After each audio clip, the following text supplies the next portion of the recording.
Please welcome to the podium, Dr. Cherie Crosby-Weeks.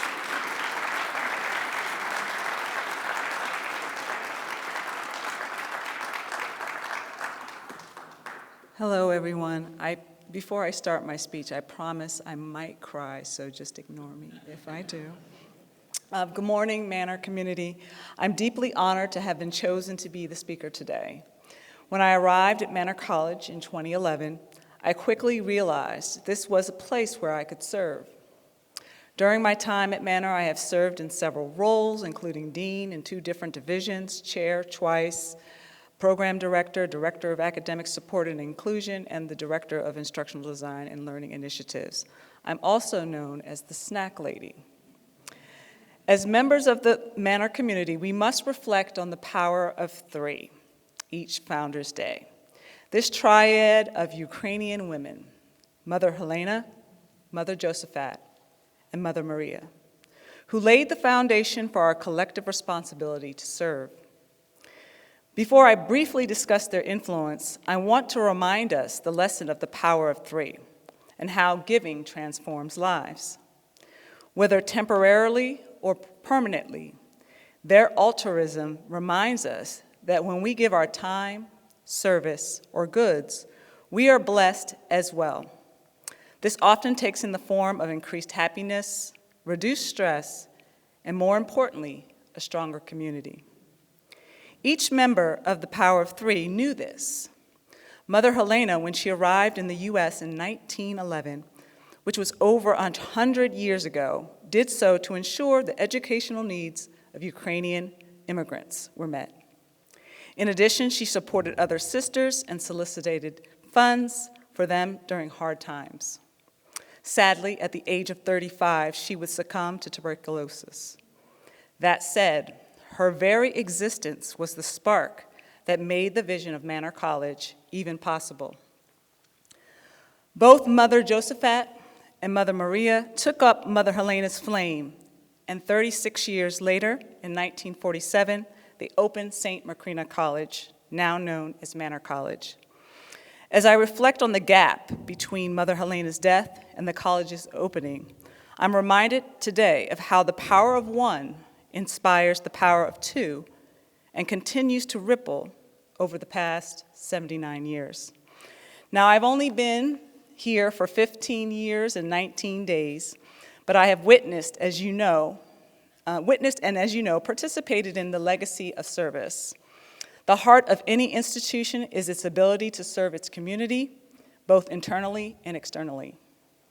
Religious institutions have a long history of serving their community.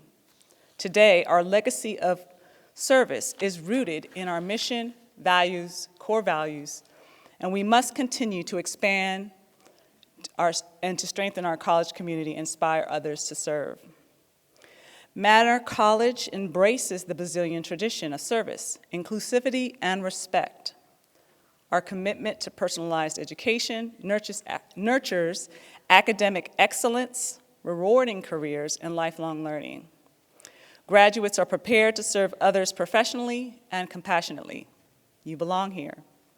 We live our mission by honoring Mother Helena's passion for education and providing high-quality educational experiences for people inside and outside the classroom.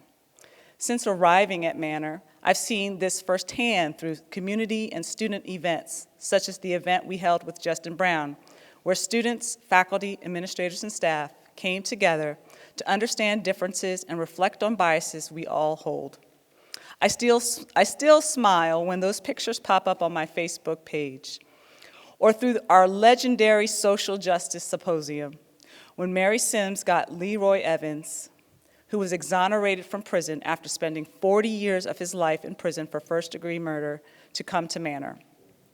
When I spoke with him, I was impressed by his resilience. This was also evident in the faculty who participated in our FLC, or Faculty Learning Community, which I started during the pandemic to build community amongst distant learning, and ultimately improved our instruction for our students. Over the years, I've seen that spark Mother Helena first gave me, which has inspired others to share their commitment to ensuring our students receive a high-quality education. We live our vision by honoring the foundation that Mother Josephat and Maria laid and continue to inspire our students to become global citizens. Manor College is blessed to have one of the most diverse student bodies in Pennsylvania, and probably in the US. As a result, our students have access to people who speak a different language or come from a different part of the world. This opportunity is rooted in the foundation laid by Mother Helena, Mother Josephat, and Mother Maria. Several faculty members, current and former, including myself, Mary Sims, Julie Senecoff, Mark Minnick, and Mike Landis, laid the foundation for the bachelor's programs now offered at our college. I take pride in the fact that many education graduates have earned master's degrees, and in recent years, 3 have begun doctoral programs. One of them, Mr. Christopher Brooks, is now an adjunct professor here at Manor College. Our 21st century version of the power of 3 is our core values, or CARES. It stands for C, Catholic Basilian Tradition of Community, Hospitality, and Global Vision of Humanity.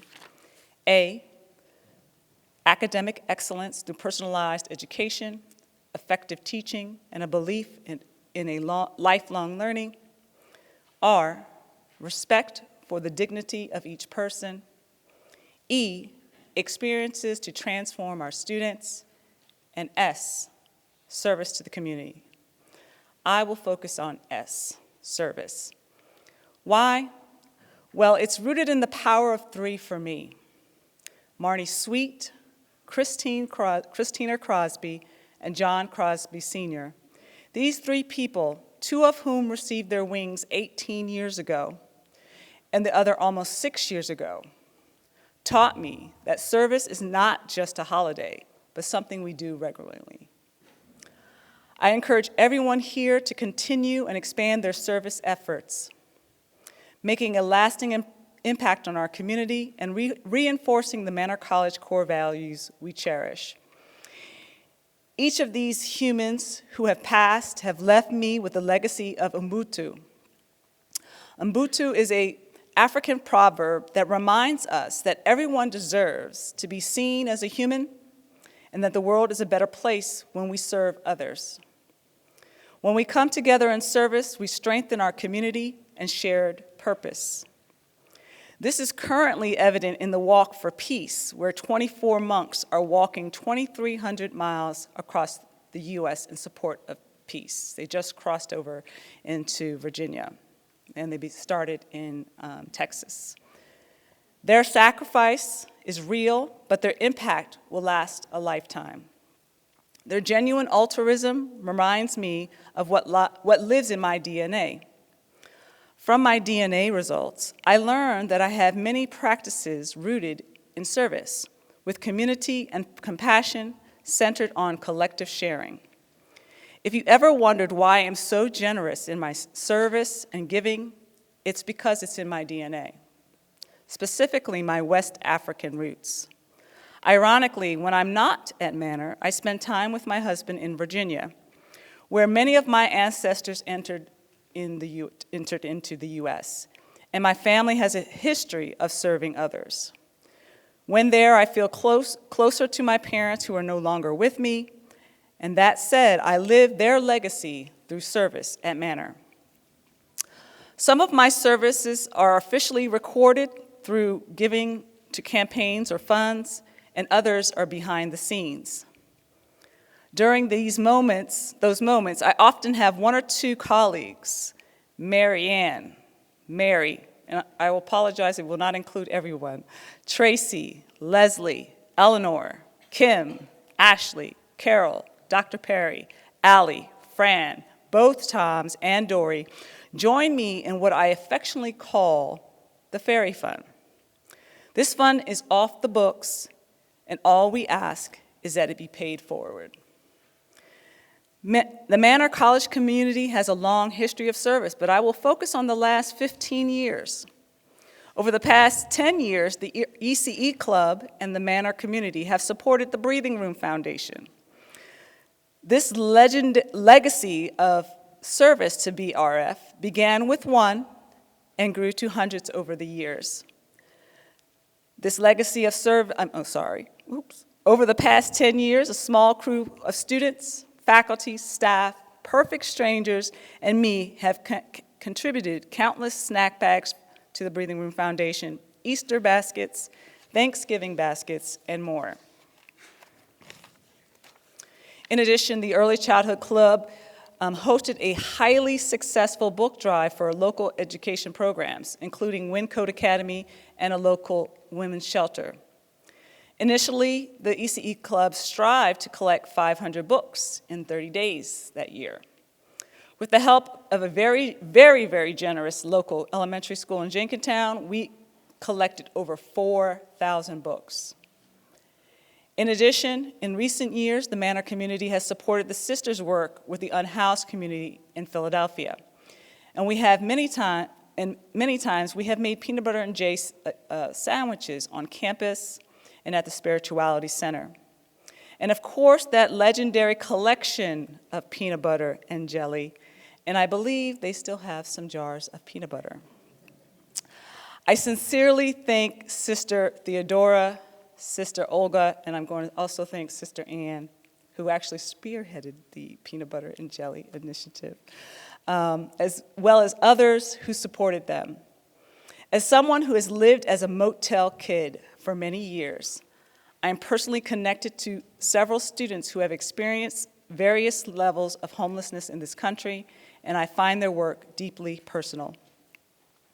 Over the past 15 years, several faculty members, staff, and students have joined me in participating in the Stamp Out Parkinson's Walk, including alumni Lynn Brooks, Natasha Moore, and Mary Sims. As you may be aware, my father lived with Parkinson's between August 2009, when I found him near death, and November 19th, 2020, when he passed from complications from Parkinson's disease.